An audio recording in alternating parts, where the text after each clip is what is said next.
Friends, ತುಳುನಾಡ ಅಡುಗೆ ಮನೆಗೆ ಸ್ವಾಗತ. ಬನ್ನಿ ಫ್ರೆಂಡ್ಸ್, ನಾವಿವತ್ತು ಸಂಜೆಯ ಚಹದ ಟೈಮಿಗೆ ಖಾರ ಮಸಾಲ ಬ್ರೆಡ್ ಹೇಗೆ ಮಾಡುವುದಂತ ನೋಡೋಣ. ಇದೊಂದು ಬ್ರೆಡ್ಡಿನಿಂದ ಮಾಡುವಂತಹ ಸ್ನ್ಯಾಕ್ಸ್ ರೆಸಿಪಿಯಾಗಿದೆ. ಇದು ತುಂಬಾ ಟೇಸ್ಟಿಯಾಗಿರುವ ಒಂದು ರೆಸಿಪಿಯಾಗಿದೆ. ಈ ರೀತಿಯಾಗಿ ಮಕ್ಕಳಿಗೆ ಮಾಡಿಕೊಡಿ, ಮಕ್ಕಳು ತುಂಬಾ ಇಷ್ಟಪಟ್ಟು ತಿನ್ನುತ್ತಾರೆ. ಬನ್ನಿ ಫ್ರೆಂಡ್ಸ್, ಖಾರ ಮಸಾಲ ಬ್ರೆಡ್ ಹೇಗೆ ಮಾಡುವುದಂತ ನೋಡೋಣ. ನಾನಿಲ್ಲಿ ಒಂದು ಪ್ಯಾಕೆಟ್ನಷ್ಟು ಸ್ಲೈಸ್ ಬ್ರೆಡ್ಡನ್ನು ತೆಗೆದುಕೊಂಡಿದ್ದೇನೆ. ಇದನ್ನು ಪೂರ್ತಿ ಯೂಸ್ ಮಾಡಬೇಕಂತಿಲ್ಲ, ಒಂದು ಅರ್ಧದಷ್ಟು ಸಾಕು ಇದರಲ್ಲಿ. ಈ ರೆಸಿಪಿಯನ್ನು ನೀವೊಮ್ಮೆ ಟ್ರೈ ಮಾಡಿ ನೋಡಿ, ತುಂಬಾ ಚೆನ್ನಾಗಿರುತ್ತದೆ. ನೀವು ಮತ್ತೆ ಮತ್ತೆ ಮಾಡ್ತೀರಾ. ಈ ಸ್ಲೈಸ್ ಬ್ರೆಡ್ ತಗೊಂಡು ಹೀಗೆ ಎಡ್ಜ್ ಉಂಟಲ್ಲ, ಆ ಪಾರ್ಟನ್ನು ಕಟ್ ಮಾಡ್ಕೊಳ್ಬೇಕು. ಈ ರೀತಿಯಾಗಿ ಕಟ್ ಮಾಡ್ಕೊಳ್ಬೇಕು 4 ಕಡೆಯಲ್ಲಿ ಸಹ. ನಂತರ ಚಿಕ್ಕ ಚಿಕ್ಕ ಪೀಸ್ಗಳಾಗಿ ಮಾಡ್ಕೊಳ್ಬೇಕು. ಇಷ್ಟು ಸಣ್ಣದಾದರೆ ಸಾಕು. ಎಲ್ಲವನ್ನು ಅದೇ ರೀತಿಯಾಗಿ ಕಟ್ ಮಾಡ್ಕೊಳ್ಬೇಕು.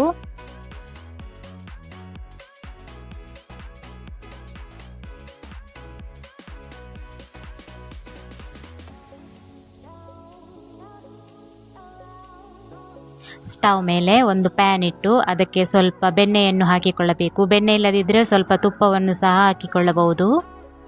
ನಂತರ ನಾವು ಕಟ್ ಮಾಡಿಕೊಂಡಿರುವಂತಹ ಬ್ರೆಡ್ನ ಪೀಸಸನ್ನು ಹಾಕಿಕೊಂಡು ಗೋಲ್ಡನ್ ಬ್ರೌನ್ ಕಲರ್ ಬರುವವರೆಗೆ ಫ್ರೈ ಮಾಡಿಕೊಳ್ಬೇಕು. ಸ್ವಲ್ಪ ರೋಸ್ಟ್ ಮಾಡಿಕೊಂಡ್ರೆ ತಿನ್ನಲಿಕ್ಕೆ ಚೆನ್ನಾಗಾಗುತ್ತದೆ. ಮತ್ತು ನಾವು ಮಸಾಲೆ ರೆಡಿ ಮಾಡಿಕೊಂಡು ಮಸಾಲೆಗೆ ಹಾಕುವಾಗ ಪೀಸ್ ಆಗುವುದಿಲ್ಲ, ಮೆತ್ತಗೆ ಸಹ ಆಗುವುದಿಲ್ಲ.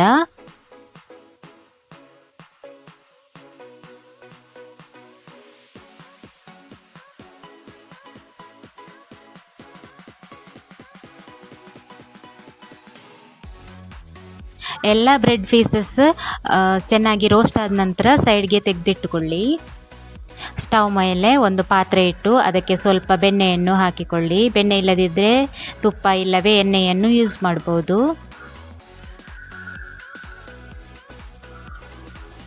ಬೆಣ್ಣೆಯನ್ನು ಕರಗಿಸಿಕೊಳ್ಬೇಕು. ಫ್ರೆಂಡ್ಸ್, ನಾನು ಹಾಕುವ ವಿಡಿಯೋಸ್ ನಿಮಗೆ ಇಷ್ಟ ಆದರೆ ಪ್ಲೀಸ್ ಲೈಕ್ ಮಾಡಿ, ಕಮೆಂಟ್ ಮಾಡಿ. ಹಾಗೆಯೇ ನೀವಿನ್ನೂ ನನ್ನ ಚಾನಲನ್ನು ಸಬ್ಸ್ಕ್ರೈಬ್ ಮಾಡದೇ ನೋಡ್ತಿದ್ರೆ ಸಬ್ಸ್ಕ್ರೈಬ್ ಮಾಡಿ. ಹಾಗೆಯೇ ಪಕ್ಕದಲ್ಲಿರುವ ಬೆಲ್ ಬಟನನ್ನು ಕ್ಲಿಕ್ ಮಾಡಿ, ಆಲ್ ಅಂತ ಕ್ಲಿಕ್ ಮಾಡಿ. ನಾನು ಹಾಕುವ ಎಲ್ಲ ವೀಡಿಯೋಸ್ನ ನೋಟಿಫಿಕೇಷನ್ ನಿಮಗೆ ಬರುತ್ತದೆ. ಹಾಗೆಯೇ ನನ್ನ ಚಾನಲ್ಗೆ ಸಪೋರ್ಟ್ ಮಾಡಿ.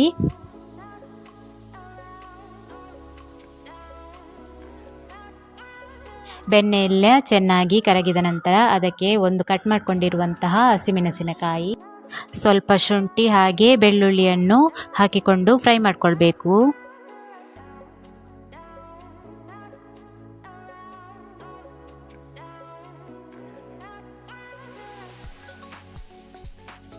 ನಂತರ ಒಂದು ಸಣ್ಣಗೆ ಕಟ್ ಮಾಡಿಕೊಂಡಿರುವಂತಹ ಈರುಳ್ಳಿಯನ್ನು ಹಾಕಿಕೊಂಡು ಫ್ರೈ ಮಾಡಿಕೊಳ್ಬೇಕು.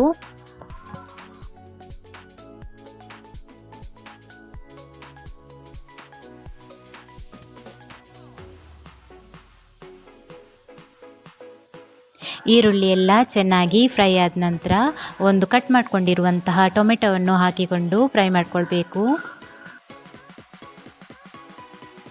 ನಂತರ ಅದಕ್ಕೆ 1 ಸ್ಪೂನ್ನಷ್ಟು ಮೆಣಸಿನ ಹುಡಿಯನ್ನು ಹಾಕಿಕೊಳ್ಳಬೇಕು. ಹಾಗೆಯೇ ಸ್ವಲ್ಪ ಅರಶಿನವನ್ನು ಹಾಕಿಕೊಳ್ಳಬೇಕು. ರುಚಿಗೆ ತಕ್ಕಷ್ಟು ಉಪ್ಪನ್ನು ಹಾಕಿಕೊಳ್ಳಬೇಕು. ಚೆನ್ನಾಗಿ ಮಿಕ್ಸ್ ಮಾಡಿಕೊಳ್ಬೇಕು.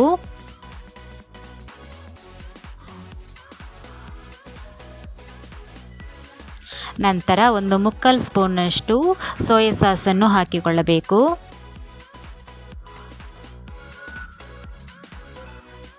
ಒಂದು 2 ಸ್ಪೂನ್ನಷ್ಟು ಟೊಮೆಟೊ ಸಾಸನ್ನು ಹಾಕಿಕೊಳ್ಳಬೇಕು. ನಂತರ ಚೆನ್ನಾಗಿ ಫ್ರೈ ಮಾಡಿಕೊಳ್ಬೇಕು. ಹಾಗೆಯೇ ಅರ್ಧ ಸಣ್ಣಗೆ ಕಟ್ ಮಾಡಿಕೊಂಡಿರುವಂತಹ ಕ್ಯಾಪ್ಸಿಕಮ್ಮನ್ನು ಹಾಕಿಕೊಂಡು ಸ್ವಲ್ಪ ಹೊತ್ತು ಫ್ರೈ ಮಾಡಿಕೊಳ್ಬೇಕು. ಫ್ರೆಂಡ್ಸ್, ನನ್ನ ಈ ವಿಡಿಯೋಸ್ ನಿಮಗೆ ಇಷ್ಟ ಆದರೆ ಪ್ಲೀಸ್ ಲೈಕ್ ಮಾಡಿ, ಕಮೆಂಟ್ ಮಾಡಿ.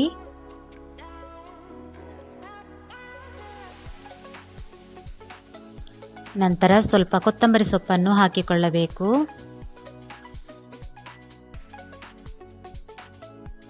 ನಾವು ರೋಸ್ಟ್ ಮಾಡಿಟ್ಟುಕೊಂಡಿರುವಂತಹ ಬ್ರೆಡ್ಡಿನ ಪೀಸಸನ್ನು ಹಾಕಿಕೊಂಡು ಚೆನ್ನಾಗಿ ಮಿಕ್ಸ್ ಮಾಡಿಕೊಳ್ಬೇಕು.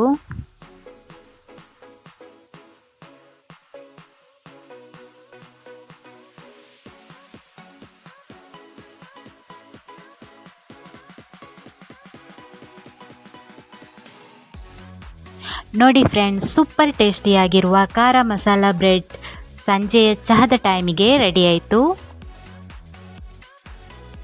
ಈ ರೀತಿಯಾಗಿ ನೀವು ಒಮ್ಮೆ ಮನೆಯಲ್ಲಿ ಟ್ರೈ ಮಾಡಿ ನೋಡಿ, ತಿಂದು ನೋಡಿ, ತುಂಬಾ ಚೆನ್ನಾಗಿರುತ್ತದೆ. ಒಮ್ಮೆ ಮಾಡಿದರೆ ನೀವು ಮತ್ತೆ ಮತ್ತೆ ಮಾಡಬೇಕು ಅಂತ ಅನ್ನಿಸ್ತದೆ, ಅಷ್ಟು ಚೆನ್ನಾಗಿ ಬರುತ್ತದೆ. ಮಕ್ಕಳಂತೂ ತುಂಬ ಇಷ್ಟಪಟ್ಟು ತಿನ್ನುತ್ತಾರೆ. ಮಕ್ಕಳಿಗಂತೂ ಒಮ್ಮೆ ಮಾಡಿಕೊಟ್ರೆ ಪದೇ ಪದೇ ಇದನ್ನೇ ಕೇಳ್ತಾರೆ.